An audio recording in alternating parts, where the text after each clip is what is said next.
ज्यादा। ये तो बहुत अच्छी बात है कि लोकतंत्र की इस खूबसूरती के माहौल में बम्पर वोटिंग देखने को मिल रही है।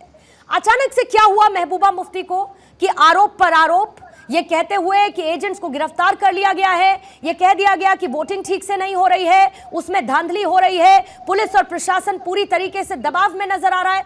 महबूबा क्यों परेशान है अगर बम्पर वोटिंग घाटी में होती हुई नजर आ रही है? तो ये जो मैडम महबूबा कह रही है दैट इज ट्रू कि बम्पर वोटिंग हो रही है। वो जो वोटिंग हो रही है that goes against the BJP.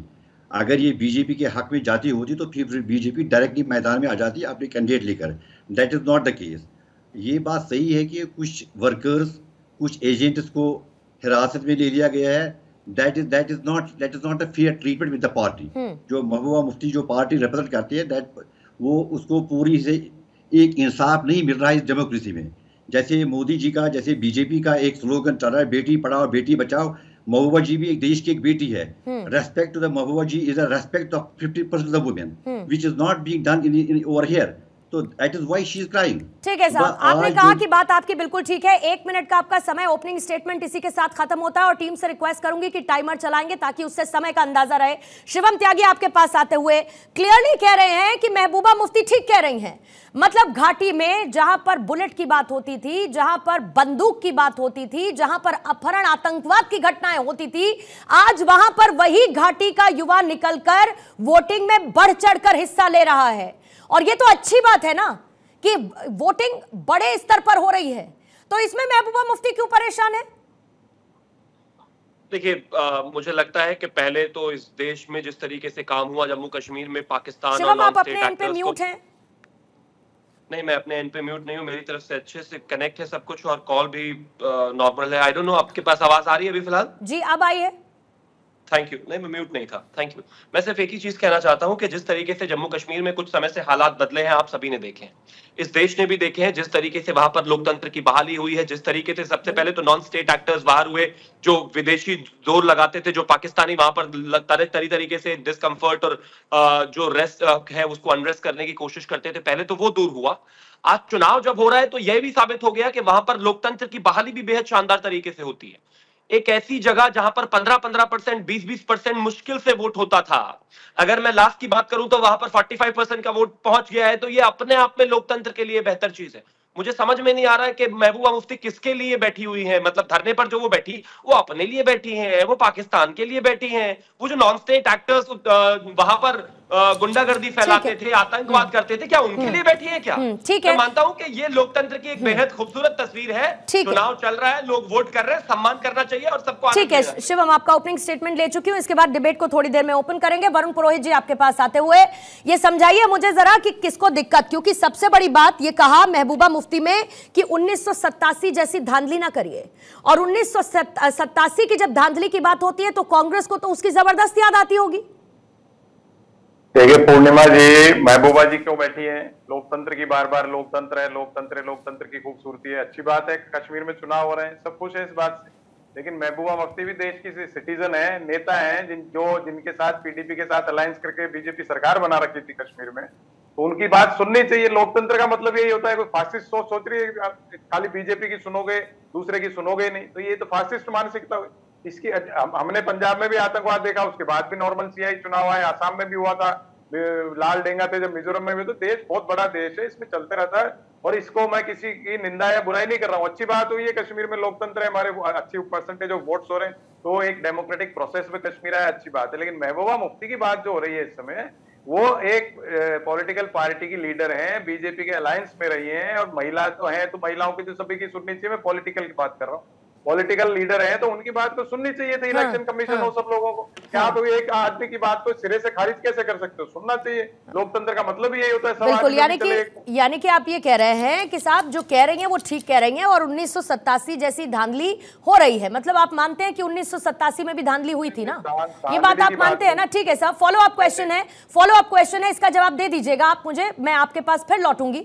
आरती टिक्कू जी आपके पास आते हुए जल्दी से मैं ये समझना चाहती हूँ, क्योंकि इससे पहले भी हमने इस बम्पर वोटिंग की की चर्चा की, हमने ये कहा कि जो आतंकवाद का गढ़ रहा बुरहान वानी से लेकर न जाने कौन कौन से वो लोग, वहां पर हमने देखा कि कैसे बम पर वोटिंग होती हुई नजर आई और ये उत्साह जबरदस्त था, जो मुझे लगता है मुझे और आपको तो कम से कम खुशी देगा ही। और बहुत सारे ऐसे लोग हैं, भारतवासी हैं, जिनको ये खुशी देगा। किसी को मिर्ची लगती है तो लगे, उससे कोई समस्या नहीं। लेकिन महबूबा मुफ्ती अपना कौन सा इसमें नुकसान देख रही हैं अगर बम पर वोटिंग हो रही है तो?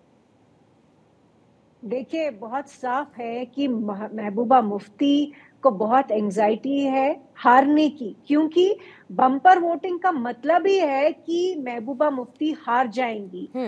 क्योंकि सबसे बड़ी बात जो है, पिछले जब से पीडीपी पैदा हुई है, वो 2 या 3% की वोटिंग पे महबूबा मुफ्ती इलेक्ट हो जाती थी और अपने आप को बहुत बड़ा मानते हैं, महान मानते हैं कि इतने सालों उन्होंने जो यहाँ पे राज किया, रूल किया, उसमें इतनी दहशतगर्दी हुई, उसमें इतने बच्चे मारे गए, तो आज कोई भी उनके साथ खड़ा नहीं है।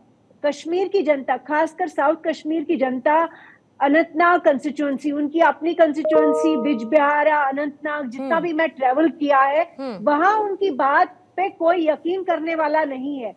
सब ये कहते हैं कि इन सब लोगों ने, ये राजनेताओं ने धोखा दिया है, इन्होंने झूठ बोला है इतने 40 साल 50 साल। ठीक है, तो ठीक है, उनके लिए कोई भी वोट ठीक है मैम, पॉइंट टेकन। वकार भट्टी साहब, 370 खत्म हुआ, अमन शांति आई है घाटी में, उसको क्या बरकरार नहीं रहने देंगे?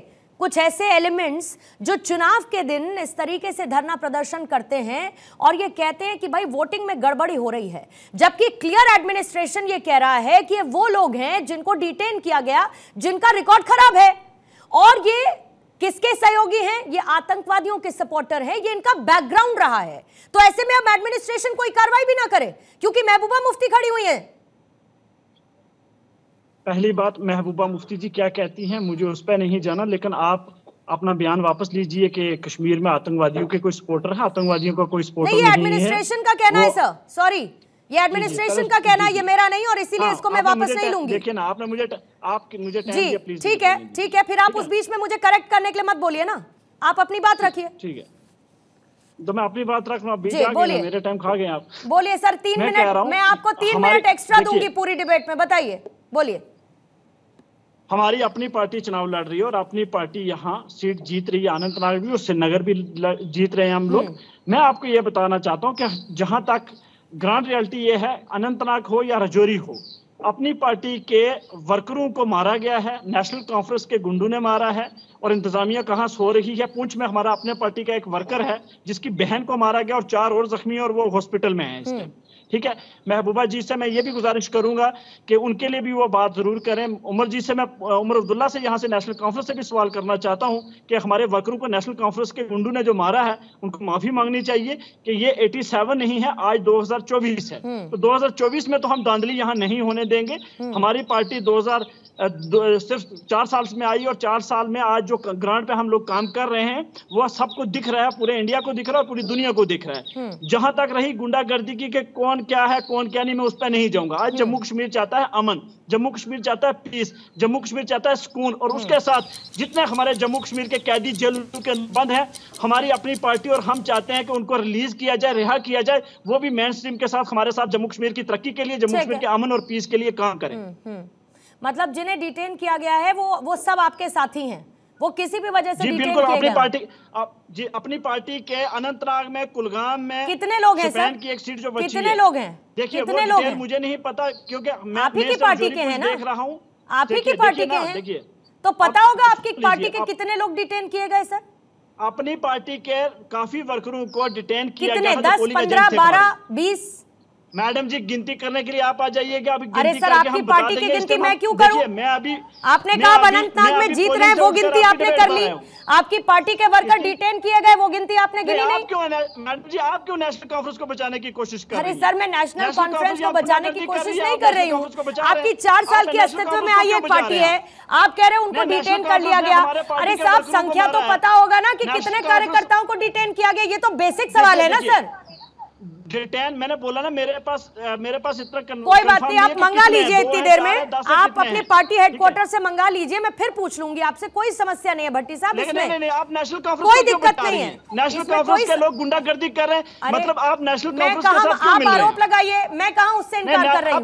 आप पहले मुझे बताइए जो नेशनल कॉन्फ्रेंस के गुंडों ने, मैं तो कह रही हूं बस इतना बता दीजिए कि कितने कार्यकर्ता आपके डिटेन किए गए, दैट्स ऑल। इसमें वकार साहब इतना कोई परेशान होने जैसी चीज नहीं है, कोई बात नहीं, ठीक है, मत जवाब दीजिए इसका, मत जवाब दीजिए सर, मत जवाब दीजिए। मैं इसको ऐसे लेकर आगे चलती हूँ कि आपके कई कार्यकर्ता डिटेन कर लिए गए हैं। समीर चौगांवकर सर, आपके पास आते हुए ये बताइए कि महबूबा मुफ्ती की परेशानी की वजह आपको क्या समझ में आती है? क्योंकि पहले जहां पर 0.5, 10%, 7% ओवरऑल ऐसे वोटिंग देखने को मिलती थी, अब वो 40% के पार है और अलग अलग जगह तो उससे भी ज्यादा बाइफोकेट करते हुए नजर आती है, जिसको लेकर हम सब खुश हैं। चुनाव आयोग इसको लेकर खुश है कि बहुत अच्छी बात है, अब वहां पर अलगाववाद, आतंकवाद, बंदूक पर बैलेट भारी पड़ता हुआ नजर आ रहा है। लेकिन फिर आपको क्या वजह समझ में आती है कि महबूबा परेशान है? देखिए पूर्णिमा जी, जो bumper voting Anantnag Rajouri seat पर हो रही है, जम्मू कश्मीर की सीटों पर हो रही है, ये बताता है कि जम्मू कश्मीर का मन बदल गया है। निराशा से आशा की ओर जम्मू कश्मीर बढ़ गया और जीवन पूरी तरीके से विश्वास से भरा हुआ वहां के लोगों का, और यही कारण है कि वहां के लोग अब लोकतंत्र में बढ़ चढ़ कर हिस्सा ले रहे हैं। जिस अनंतनाग राजौरी में 2 या 3 या 5%, 8% के वोट पर महबूबा चुनाव जीतकर लोकसभा में पहुंच जाती थी। अभी आरती टिक्की ने बहुत अच्छे से बताया, आरती टिक्की तो जम्मू कश्मीर को बहुत अच्छे से समझती है, वहां रही है, उनका बचपन वहां बीता है। तो जिस 2 या 5-10% पे वो लोकसभा जीत जाती है, अगर आज वह इतनी बम्पर वोटिंग हो रही है, तो ये बताता है कि लोग आज लोकतंत्र में हिस्सा ले रहे हैं। और ये बताता है कि प्रधानमंत्री मोदी ने जब आर्टिकल 370 हटा दिए वहां से, तो कैसे लोग वहां की मुख्य धारा में आ रहे हैं। अब वहां मतदान के दिन मतपेटियां नहीं लूटी जाती है, मतदान के दिन वहां पथराव नहीं होता, मतदान के दिन वहां पर मौका पर सो फिरका पर लोग जम्मू कश्मीर को बंद करने की बात नहीं करते, और इनका लाभ लेकर इस तरह के लोग, महबूबा के जैसे लोग चुनाव जीतने की हिम्मत नहीं कर पाते। परिसीमन के बाद जिस तरीके से वहां पे सीटों का स्थितियां बन गई है, महबूबा जानती है कि जिस तरीके से महबूबा परिवार ने और अब्दुल्ला परिवार ने जम्मू कश्मीर को दशकों तक लूटा था, प्रधानमंत्री मोदी के विकास की धारा में जम्मू कश्मीर जुड़ रहा है। Point taken sir, point taken. अब इस डिबेट को मैं ओपन कर देती हूँ, आप लोगों को ज्यादा समय मिलेगा। डॉक्टर पीरजादा, क्योंकि मैंने वोटिंग परसेंटेज की बात की और आपने अपनी परेशानियों का, महबूबा मुफ्ती की परेशानियों का जिक्र किया, लेकिन इसके साथ साथ क्या आपको ये अच्छा नहीं लगता कि श्रीनगर में 40%, बारामूला में 60%, 51% आज अनंतनाग राजौरी में हुई है, शोपिया, त्राल, पुलवामा, यहाँ पर किस तरीके की स्थितियां पैदा होती थी? 45%, 37%, 39%, 2019 में जो 3% होती थी, 2% होती थी।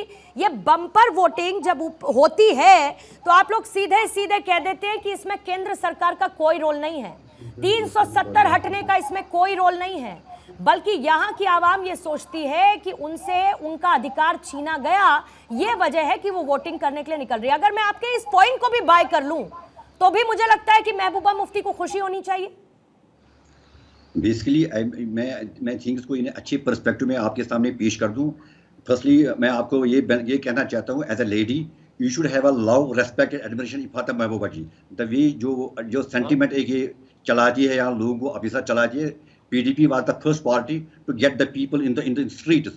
उन कोचों, इन गलियों में लाया, उन सड़कों पे लाया जहाँ चीख पुकार होती थी। आज उन्हीं गली कोचों में पार्टी के तराने गाए जाते थे। This credit goes to the Mehbooba Mufti. She is a one-man army fighting daringly for the sake of democracy। Hindustan की डेमोक्रेसी के लिए एक अच्छा शगुन है कि that a lady like a Mehbooba Mufti is there. वो लोगों को परसुएट कर रही है कि आप आ जाओ, घरों से आ जाओ। We have been throughout convincing, लोगों को तलकीन हम कर रहे हैं कि आप घरों से बाहर आ जाओ, वोट दे दो, बदलाव के लिए वोट दे दो। हमारे लिए बहुत सारी मुश्किलात के सामने आज एक सियासी यहाँ एक नैरेटिव एक चेंज करना है। एक ऐसी चुनौतियां पैदा हो गई है हर डेवलपमेंटल फ्रंट पर, अनएम्प्लॉयमेंट फ्रंट पर, लड़के जेलों में हैं, तो उसके लिए महबूबा मुफ्ती फोर्थ फ्रंट पर काम कर रही है। अब चूंकि जब इलेक्शन का टाइम आया, it actually the intent matters. ये जो 1987 की बात हम कर रहे हैं, एक एरा था, एक बदल गया जमाना, एक नया 21st सेंचुरी है, नया यूथ है, बल्जेड यूथ है, एजुकेटेड यूथ है। Those are the bygone days that largest democracy of world can not afford such kind of treatment in right now in Kashmir. इनको चाहिए इम्पार्शलिटी दिखाए, we show transparency and fairness, and that Mehbooba Mufti should get fair treatment. She represents the largest sentiment of the people across Jammu and Kashmir. उसको कोई परेशानी नहीं है। मुझे ये नहीं समझ में आया कि इसमें महबूबा मुफ्ती के साथ अनफेयर ट्रीटमेंट क्या है। ये तो वोटर्स का राइट है ना कि वो वोटिंग करने के लिए निकलते हैं, वोटिंग राइट को एक्सरसाइज करते हैं। बताइए आज अर्ली मॉर्निंग में वो क्यों मजबूर हो गई आज सिटीजन प्रोटेस्ट के लिए? बताइए ना क्यों? वहाँ तो एक रीजन था भाई, एडमिनिस्ट्रेशन अगर कोई कार्रवाई कर रहा है साहब, एडमिनिस्ट्रेशन अगर कोई कार्रवाई कर रहा है तो बेतुकी कार्रवाई करेगा Shivam Tyagi. Right, we are not against the law, we are not against. नहीं, लगता तो सर ऐसे ही है, लगता है ऐसे ही। अगर एडमिनिस्ट्रेशन क्लियर कर रहा है कि इन लोगों का बैकग्राउंड खराब है, इन लोगों की जो हिस्ट्री है वो खराब है, चुनाव शांतिपूर्ण संपन्न नहीं हो पाएगा अगर ये लोग बाहर एक्टिव रहे, तो ऐसे में समस्या उनके लिए धरने पर बैठ जाएंगी। जैसे कि इसका जवाब शिवम त्यागी देंगे। शिवम, जैसे कि के बाद मैं आपके ऊपर छोड़ देती हूँ। अब महबूबा मुफ्ती कब किसके सपोर्ट में किस तरीके से बाहर आई, ये आप बताइए। मैसेज एक अक्रॉस जाना चाहिए। प्लीज आप मुझे बोलने दीजिए डॉक्टर पीरजादा। ठीक है, पीरजादा साहब सुन लेते हैं। रुक जाइए। देखिए, एक चीज तो ये देश जानता है कि जम्मू कश्मीर में किस तरीके से वहां की जो क्षेत्रीय पार्टी रही है उन्होंने कैसी लाइन टो की है। हिंदुस्तान के साथ लंबा इतिहास जो उनका रहा है और जिस तरीके के उनके भाषण रहे हैं, और मैं अगर पिछले कुछ ही उठाकर उनमें से कोट करने की कोशिश करूं तो बहुत रिसेंट तो फारूक अब्दुल्ला ने कहा ही था कि भाई जो हमारा पड़ोसी है उसके पास भी एटम बम है, वो डरा रहे थे हिंदुस्तान को। दूसरा, अगर महबूबा मुफ्ती की बात करूं तो उनके भी इतने ही बयान है, कोई झंडा नहीं उठाने को बच्चे नहीं हटा सकते, अलाना फलाना, पता नहीं क्या क्या चीज है। लेकिन आज इस देश की सरकार की जिम्मेदारी बनती है कि अगर जम्मू कश्मीर की आम जनता जो है वोटिंग में हिस्सा ले रही है, बढ़ चढ़ कर हिस्सा ले रही है, तो ये हमारी जिम्मेदारी है कि उनकी सुरक्षा, उनके ऊपर कोई किसी तरह का प्रहार ना हो, वो बढ़ चढ़ कर लोकतंत्र में हिस्सा ले। और यही इस देश के लोकतंत्र की खूबसूरती रही है। अब अगर किसी व्यक्ति को इससे दर्द हो रहा है तो उसके 2-3 कारण हो सकते हैं। नंबर 1, अगर किसी को जम्मू कश्मीर की बंपर वोटिंग से दर्द है तो जाहिर है कहीं ना कहीं उनके दिल में जो है वो अभी सॉफ्ट कॉर्नर जो है अलगाववाद, आतंकवाद, पाकिस्तान, इन सब के लिए जिंदा है। दूसरा कारण ये हो सकता है कि जो बढ़ती वोटिंग है ये उनके बिल्कुल पूरे तरीके से खिलाफ जा रही है, और आज तक वो जिस तरीके से लोकतंत्र में जीते आए हैं उससे बढ़ता फूलता लोकतंत्र उनको बर्दाश्त नहीं हो रहा। तीसरी वजह ये हो सकती है कि अब वो पूरे तरीके से हिम्मत हार बैठे हैं। वो जानते हैं कि जम्मू कश्मीर पूरे तरीके से प्रगति के पथ पर चल चुका है 370 हटने के बाद से। अभी तक तो इनके पास एक बहाना ये कहने के लिए था कि वहां पर लोकतंत्र की बहाली नहीं है, वहां पर चुनाव नहीं होते, वहां पर बहुत सारी दिक्कतें हैं, राज्य की जो पार्टियां हैं उनको मौका नहीं मिल रहा। आज उनको ये भी आखिरी जो प्रोपेगेंडा करने की कोशिश की जाती थी वो मौका भी खत्म हो चुका है, क्योंकि अब वहां पर चुनाव भी है, चुनाव की प्रक्रिया भी है, बंपर वोटिंग भी है, विकास भी है, सब कुछ है। और वो जो 370 वाला राग था वो बीते हुए दिन हो चुके हैं। डॉक्टर पीरजादा जवाब देंगे इसका? जी, बेसिकली हम तो through out madam Mehbooba Mufti की लोगों के लगातार ये अपील करती रही कि आप आ जाओ, वोट डालो, we are more interested in bumper voting. उसमें तो हमें ज्यादा बेनिफिट होगा, क्योंकि लोग इसलिए आ रहे हैं बाहर घरों से वोट देने के लिए इतने लार्ज नंबर में, because that against the BJP, doctor Pirzada वो इसीलिए बाहर आ रहे हैं क्योंकि अब कोई उनको बहिष्कार के लिए आह्वान नहीं करता है। अब वो इसलिए बाहर आ रहे हैं क्योंकि अब उनको कोई धमकियां नहीं देता है। वो इसीलिए बाहर आ रहे हैं क्योंकि पत्थरबाजी नहीं होती है। वो इसीलिए बाहर आ रहे हैं क्योंकि उनको ये पता है कि विकास कैसे होगा, घाटी का अमन चैन कैसे आएगा, इसलिए वो बाहर आ रहे हैं। नहीं लगता आपको? Please have a patience for me please. आप ये जेके पॉलिटिक्स में जिस kind of narrative have no place now. नहीं, ये गलत है। मतलब नैरेटिव एक जो महबूबा मुफ्ती दे रही हैं, एक जो महबूबा मुफ्ती दे रही है वो नैरेटिव ठीक है, जिस बात का जिक्र मैं कर रही हूँ वो गलत है। प्लीज मैं आपके इस प्लेटफॉर्म पर बोल रहा हूँ, आपका भाजपा का ये कंसिस्टेंट स्टैंड है कि कश्मीर में, जम्मू कश्मीर में पूरी शांति होगी, हमने क्लीन कर दिया, सारा ठीक ठाक है। जब सारा ठीक ठाक तो अलगाववाद, आतंकवाद, ये पत्थरबाज कहां से आई? फिर डिस्कशन आ रहा है। पिछली पत्थरबाजी की घटना बताइएगा पीरजादा साहब जी। पिछली पत्थरबाजी की घटना बताइएगा कब हुई? वो तो हो गई तो पास में, बट बीजेपी नहीं, मैं मुझे जानना है सर, मुझे जानना है, मैं जानना चाहती हूँ कि पिछली घटना पत्थरबाजी की कब हुई? वो तो that is now immediate what BJP is as a strand, constant strand. तो आज ये नैरेटिव फिर क्यों आ रहा है? ये अलगावाग अतावाग वी डोंट लिव विद इसलिए आ रहा है सर क्योंकि 370 के बाद 370 के एब्रोगेशन के बाद आतंकवाद की घटनाओं में कमी आई है। यहां पर मैं बैठकर ये भी बिल्कुल नहीं कह रही कि आतंकवाद वहां जड़ से खत्म हो गया है, लेकिन जो आंकड़े रिफ्लेक्ट करते हैं वो ये बताते हैं कि पहले के कंपैरिजन में आतंकवाद की घटनाएं कम हुई हैं। जिस तरीके से ऑपरेशन ऑल आउट चलाया गया, आतंकवादियों का खात्मा किया गया, लोकल सपोर्ट को खत्म किया गया, पाकिस्तान से उनको मिलने वाली मदद को खत्म किया गया, गश्ती बढ़ाई गई बॉर्डर्स पर, जिसकी वजह से आतंकवाद की घटनाओं में कमी आई। आरती टिक्कू जी, आप अग्री करती है मेरी बात पर जो मैं कह रही हूं? और अगर इसमें कुछ भी गलत हो मैम तो मुझे प्लीज करेक्ट करिएगा, लेकिन मैं ये जानना चाहती हूं कि जिस बात का जिक्र मैंने किया उसको पीरजादा साहब गलत नैरेटिव बताते हैं। जो महबूबा मुफ्ती कर रही हैं, कह रही हैं, वो सही नैरेटिव है? वो सही नैरेटिव पूर्णिमा आरती जी से जवाब ले आपने सही कहा। डेमोक्रेसी मान लीजिए आपने सही कहा। इस आपके पूर्णिमा आपने सही कहा। पीरजादा जी आरती टिक्कू जी को सुनेंगे, आप बोले जा रहे हैं, सुनेंगे पीरजादा जी, डॉक्टर पीरजादा प्लीज एक मिनट सुन लीजिए, यू बीइंग द जज, आप बोले जा रहे हैं। मान लो for the sake of argument अगर महबूबा एक वोट से हार जाती है तो हमारे सैकड़ों वर्कर जेल में हैं, तो आप हाउ यू डिसाइड? सुनने की क्षमता रखिए, सुनने की क्षमता रखिए। सबसे इम्पोर्टेंट बात जो है पूर्णिमा वो ये कि महबूबा मुफ्ती जब भी सरकार में थी तब वो डेमोक्रेसी की गुणगान करती थी। जब वो पावर से बाहर हो जाती है, ये इनफैक्ट दोनों अब्दुल्लाह और मुफ्तीज का ये ट्रेंड रहा है कश्मीर में पिछले 75 साल से। जब ये पावर में होते हैं तब ये इंडिया के गुणगान करते हैं, ये डेमोक्रेसी की गुणगान करते हैं, लेकिन जैसे ही ये पावर से बाहर हो जाते हैं तब इंडिया की सरकार जो है, डेमोक्रेसी सब जो है वो गलत हो जाता है।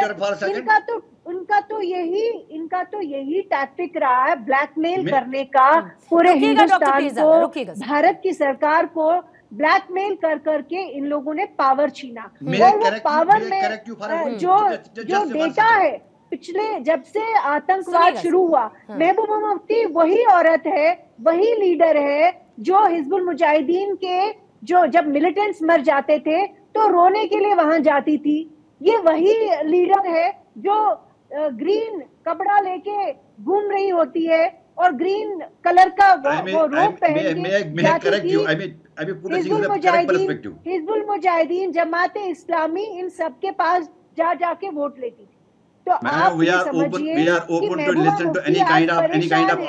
वो परेशान इसलिए है क्योंकि 51% की जब वोटर बाहर आए हैं वोट करने के लिए, तो वो ये दर्शाता है कि वो जो 2-3% के लोगों की वजह से वो जीती थी, वो आज उनको नहीं जिता पाएंगे क्योंकि कश्मीर की मेजॉरिटी सामने आ रही है उनको हराने के लिए। इसलिए वो परेशानी, इसलिए वो भाषण बाजी ऐसी करती है। उनकी बेटी इल्तिजा, इन लोगों को ख्वाहिश है कि ये हुर्रियत कॉन्फ्रेंस की तरह या सईद अली शाह गिलानी की तरह, ये उस तरह की जो अलगाववाद की जो पॉलिटिक्स चलाते थे वो चलाए, क्योंकि जनता इनको स्वीकार नहीं कर रही है। ये इशू है, ये नहीं मानेंगे क्योंकि इन्होंने पूरे 40 साल 30 साल ऐसी ही राजनीति की है। वरुण पुरोहित जी, ये तक कहने की नौबत आ गई है महबूबा मुफ्ती को कि इतना डर क्यों है?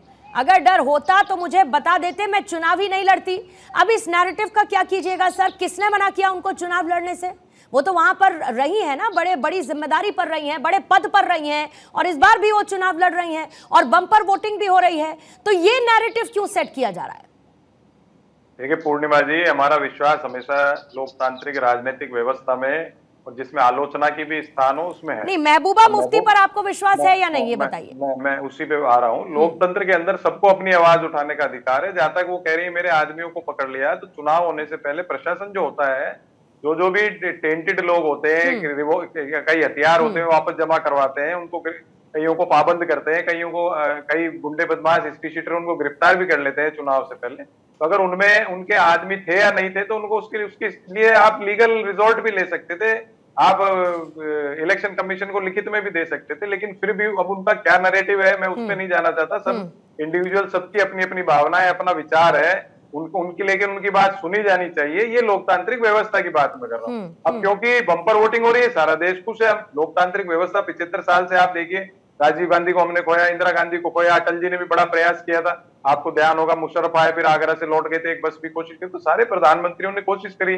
देश के हर कोने को बढ़िया से बढ़िया बनाने की। तो अगर वहां पे बम्पर वोटिंग हो रही है तो हम सबको उसकी क्रिटिसिज्म न करके उसका और पाकिस्तान से बातचीत पर वरुण साहब, नहीं, पाकिस्तान से बातचीत तो किसी मसले पे हो, किसी मसले पे नहीं हो, पर पड़ोसी देश किस मसले पर हो, किस मसले पर नहीं हो? चाइना के साथ भी आप गोलगप्पे खाते हो। अरे छोड़िए ना साहब, मैं तो पाकिस्तान की बात करती हूँ ना। आतंकी तो पाकिस्तान भेजता है ना।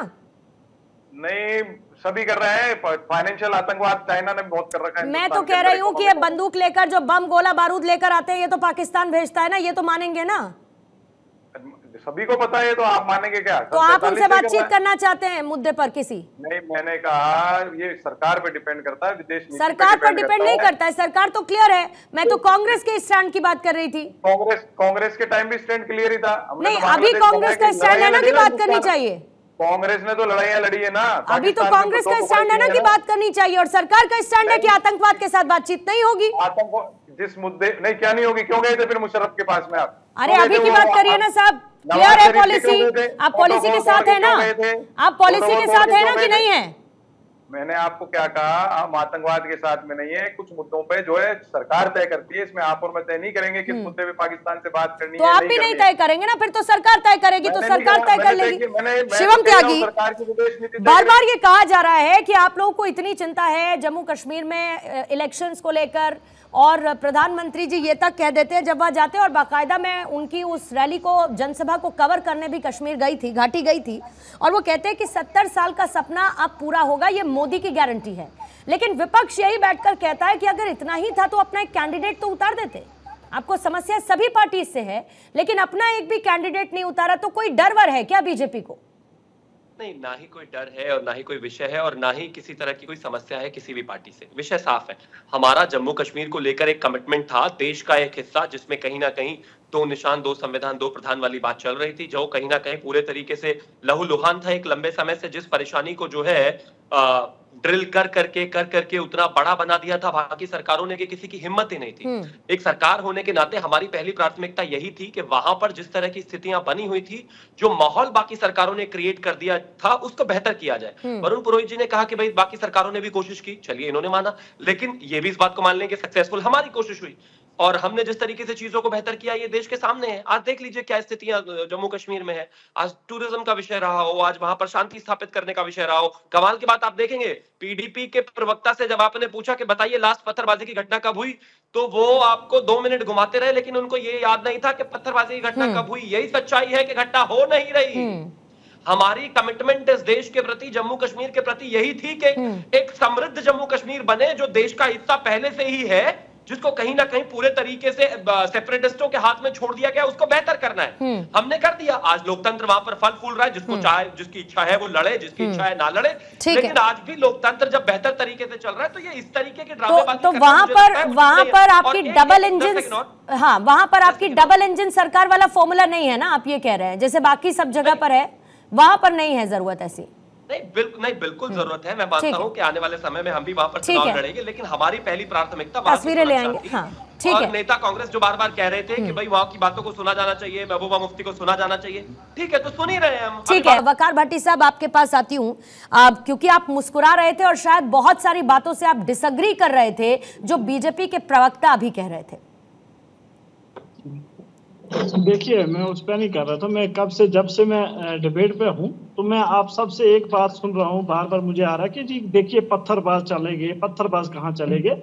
तो मैडम जी, ये बार बार आप जो कश्मीर के ऊपर पत्थरबाज का आप बार बार टैग लगा रहे हैं, उसको बंद कीजिए। पत्थरबाज ना बम्बई में भी होते हैं, पत्थरबाज यूपी में भी होते हैं, महबूबा मुफ्ती को कहिए कि उनके ऊपर मासूम बच्चों का टैग लगाना बंद करे। कहेंगे आप पीरजादा साहब को कहिए ना मैडम, देखिए पीरजादा साहब को कहिए कि ये ना कहें कि मासूम बच्चे हैं, भटके हुए युवा हैं। ऐसा नहीं होता ना वकार भट्टी, जो होता है उसी की बात होगी ना। अब आप कहें कि घाटी में आतंकवाद नहीं था, तो मैं ये थोड़ी कह दूंगी वकार भट्टी के कहने पर कि जी बिल्कुल आतंकवाद नहीं था।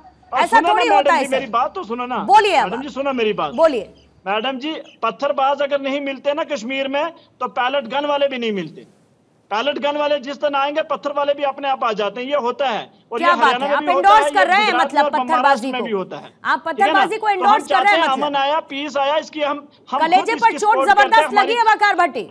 है ना? आप एंडोर्स कर रहे हैं पत्थरबाजों को, आप एंडोर्स कर रहे हैं। कौन पत्थरबाज है? अगर शांति भंग होगी, वही जो पत्थर लेकर मारते हैं, वही जो सुरक्षा बलों पर पत्थर चलाते हैं, वही पत्थरबाज है। सुनिए, अब मेरी बात सुनिए। और उनकी कोई कैटेगरी नहीं है, लेकिन वो पत्थरबाज हैं क्योंकि वो पत्थर मारते हैं। सुनिए ना मेरी बात, और उनको 500 रुपए देकर पत्थरबाजी के लिए उकसाया जाता है। 500 छोड़िए, आप 500 की छोड़िए। आपके ऑफिस के अंदर आकर मैं आपकी वहां आपके आके वहां तोड़फोड़ करने लग जाऊं आपके ऑफिस की, आप क्या करेंगे? मुझे आपको जेल भिजवा दूंगी सर, यही करूंगी। तो यही करूंगी। Law and order will take its course the way it happened in Kashmir, in घाटी, it will happen same here. Law and order will take its course, that's all. Law and order मेरे पास था क्या? नेशनल कॉन्फ्रेंस के पास था? अरे national conference के पास नहीं था, लेकिन घटनाएं तो घाटी में हो रही थी भट्टी साहब। मैडम महबूबा के पास था। ठीक है, बोलिए। ठीक है, बोलिए। मैंने जो सवाल पूछा उसका जवाब आपने नहीं दिया, फिर आपने उसको घुमा दिया। आप बोलते हैं ना, आप बीच आ जाते हैं मसला। अच्छा ठीक है, अपनी बात पूरी कीजिए, बात पूरी कीजिए। मैं कह रहा हूं, देखिए मैं ये कह रहा हूं, वोटिंग हुई है, नॉर्थ कश्मीर में भी हुई है, सेंटर में भी हुई है, और आज साउथ और जोरी पुंछ के अंदर भी अच्छी वोटिंग परसेंट हुई है। ये वोटिंग परसेंट बदलाव के लिए जेलों से लोगों को रिलीज किया जाए, रिहा किया जाए जेलों से, उनके लिए है। ये जमात इस्लामी के बैन हटाए जाएं, जितने भी हमारी तंजीमें हैं उनको फ्रीडम होनी चाहिए, बात करने की आज़ादी होनी चाहिए। जो हमारे जर्नलिस्ट जेलों के अंदर बंद है उनकी रिहाई के लिए ये वोट हुआ है मैडम जी।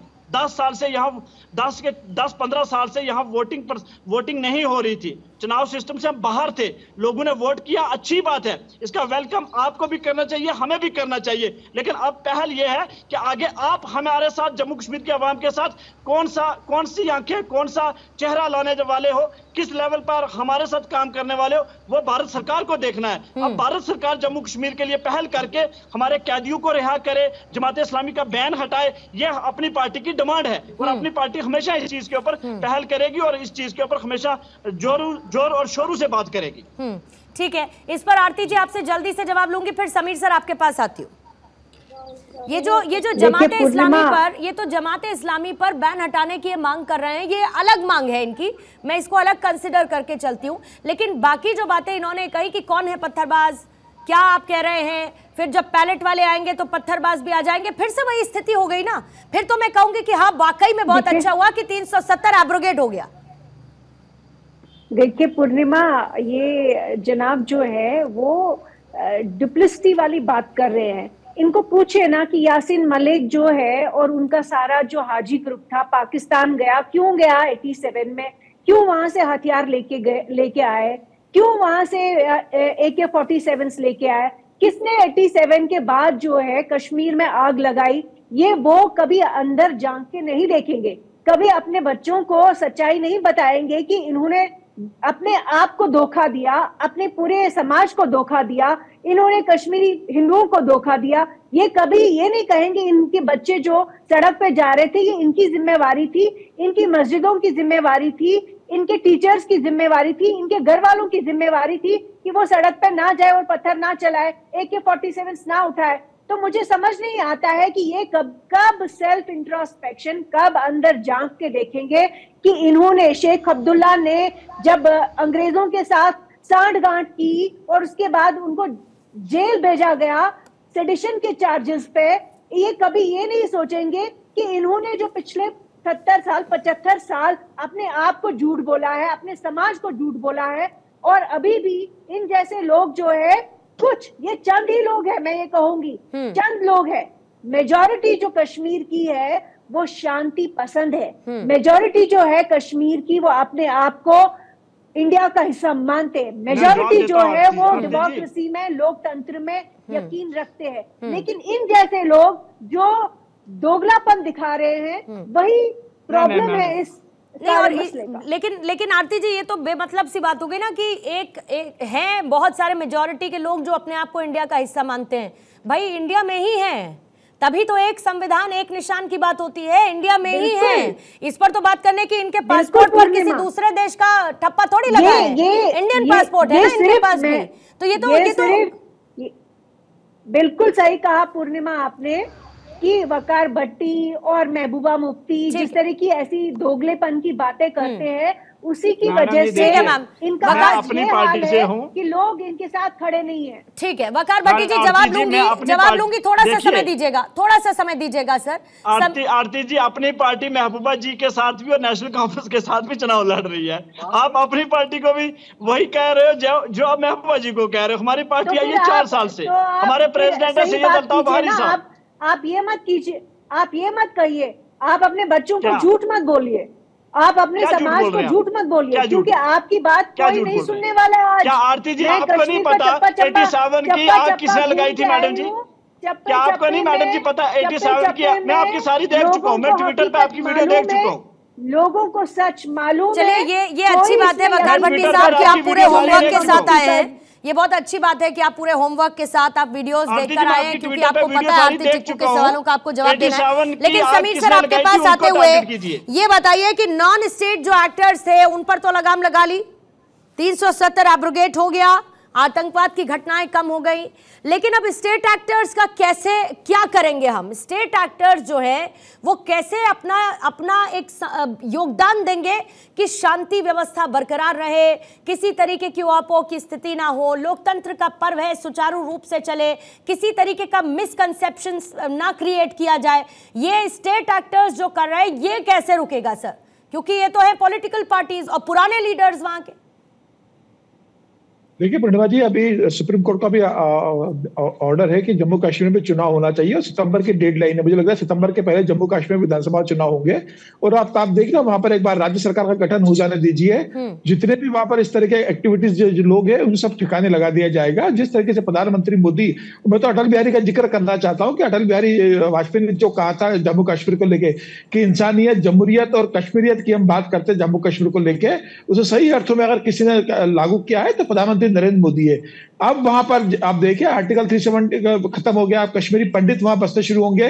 और जो अभी तक वहां पे 2 परिवार को भी सत्ता बढ़ती रही और 2 परिवार जम्मू कश्मीर को लुटते रहे बारी बारी से, पीडीपी और नेशनल कॉन्फ्रेंस, इन्होंने अलगाववादियों से पैसा लिया, इन्होंने जम्मू कश्मीर से पैसा लिया, केंद्र सरकार से जाने वाले पैसों को विकास में ना खर्च करके अपने सुख सुविधाओं पर खर्चा किया। आज जम्मू कश्मीर में अगर विकास हो रहा है तो केंद्र का पैसा जो जा रहा है वहां लाभार्थी का एक बड़ा वर्ग तैयार हो गया है और गांव गांव में बिजली, पानी, नल से जल और वहां रोजगार के लिए लोगों को पैसा मिल रहा है। युवाओं को, युवा मुख्य धारा में लौटा हुआ है। अब पत्थरबाजी की बात नहीं करता। आप वहां पर एक विधानसभा चुनाव हो जाने दीजिए, सरकार वहां सबका इलाज करेगी। ठीक है सर, ठीक है शिवम, आपसे जवाब लेना चाहूंगी, अंतिम के 2 मिनट में हूं, इसीलिए चाहूंगी कि बाकी 1-2 प्रतिक्रिया मैं और ले पाऊं। लेकिन शिवम ये तो है ना कि एक ट्रस्ट डेफिसिट, अब आपने पीरजादा साहब को सुना, आपने वकार भट्टी साहब को सुना, कहीं ना कहीं एक ट्रस्ट डेफिसिट तो है, भले ये गैप कम हुआ हो लेकिन एक ट्रस्ट डेफिसिट है। केंद्र सरकार कैसे वो ट्रस्ट डेफिसिट को खत्म करेगी पूरी तरीके से? ये जिम्मेदारी तो है केंद्र सरकार की। नहीं, ट्रस्ट की जहां तक बात है, ट्रस्ट हमने रीगेन किया है पूर्णिमा जी। अगर आप देखेंगे, अगर एक जगह पर एक कॉन्स्टिट्यूएंसी में 15% वोट होता था और अगर आज वहां पर 50% वोट है, तो आप ये मानकर चलिए, ये डेटा बताता है कि हमने ट्रस्ट रीगेन किया है कश्मीरियों का। अगर आज वहां पर लोकतंत्र की ये खूबसूरत तस्वीर सामने है तो जाहिर है हमने ट्रस्ट रीगेन किया है। हाँ, कुछ पॉलिटिकल पार्टीज, कुछ नॉन स्टेट एक्टर्स, कुछ लोग जिनको बाहर से मदद मिलती थी, वो जरूर इस बात से नाराज हैं और नाराज रहेंगे और उनका ट्रस्ट हमें गेन करना भी नहीं है। वो हमारी पॉलिटिकल राइवलरी में आते हैं। लेकिन हाँ, वहां पर जो रहने वाली जनता है, वहां पर जो रहने वाले लोग हैं, हमारे लिए जिम्मेदारी है कि हम उनके लिए वहां पर एक ऐसी स्थिति, ऐसा माहौल बनाकर दें जहां पर उनको डर से, बम बंदूक से कोई दिक्कत ना हो। वहां पर वो खुलकर जो है लोकतंत्र के पर्व में हिस्सा लें और वो ले भी रहे हैं। और वही हमारी जिम्मेदारी कहीं ना कहीं हमने पूरी तरीके से निर्वाह किया और इसी बात से वहां की जनता खुश है। लेकिन जो कुछ नेता बाहरी लोगों से प्रभावित थे और उनको फायदा पहुंचता था, वो जरूर नाराज है, वो आगे नाराज लंबे समय तक रहने वाले हैं। ठीक है, इसी से सवाल पीरजादा साहब, 30 सेकंड आपको दे पाऊंगी समय। महबूबा मुफ्ती अपना हट छोड़ेंगी, जिद छोड़ेंगी अपनी? ये मैं आपको एक बात ऐड करना चाहता हूँ। पीडीपी एक वाहिद पार्टी है। We have brought youth icon before the people. हम जेल के बदले उसको पार्लियामेंट भेजना चाह रहे हैं। हम यूथ को एक नया रास्ता दिखाना चाहते हैं। और आपको भी ये कह रहा हूं कि henceforth काइंडली चेंज नरेटिव, पत्थरबाज को वोटरबाज से अब चेंज कर दो, कन्वर्ट दिस पत्थरबाज इनटू वोटरबाज। कश्मीरी युवा जो वोट देने आया, it is all goes credit to among other parties, mostly to this peoples democratic party. अब चूंकि जो महबूबा मुफ्ती साहिबा ने आज कहा कि मैं तो फिर लड़ती नहीं, जब सुबह सवेरे पार्टी प्रेसिडेंट के पास ऐसी रिपोर्ट आई कि कुछ वर्कर्स को गिरफ्तार किया गया, नेचुरली एक हार्ट ब्रोकन थी कि ये कैसे हो रहा है कि मेरे साथ भेदभाव हो रहा है मेरी पार्टी के साथ, कैसे मेरे वर्कर्स को आज के दिन ठीक है, समय खत्म हो गया। वरुण जी 10 सेकंड में अगर आप कोई क्लोजिंग कमेंट सर देना चाहें, मेरे पास समय खत्म है। पूर्णिमा जी, आपने ट्रस्ट होगा जब सर्वदलीय बैठक बुलाएंगे, जैसे समीर जी ने कहा विधानसभा के चुनाव हो जाएंगे, पॉलिटिकल प्रोसेस ग्राउंड तक पहुंचेगा, कश्मीर की स्थिति डे बाय डे सुधरने के प्रयास होगा, सबको साथ लेके चलना चाहिए।